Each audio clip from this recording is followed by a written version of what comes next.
ازاي بنعرف بالكشف ان المريض ده احتمال كبير يكون عنده انزلاق غضروفي؟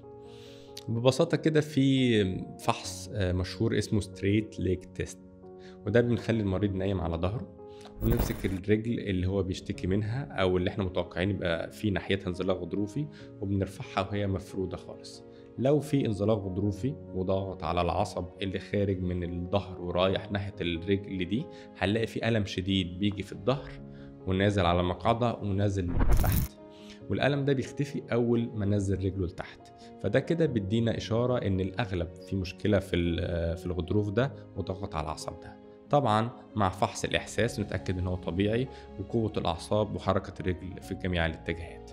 دي بعض الفحوصات اللي احنا بنقدر نستنتج بيها إن كان في انزلاق غضروفي ولا لأ، وبناء عليه بنحدد هنحتاج نعمل رنين مغناطيسي أو أي فحوصات أخرى أو لأ.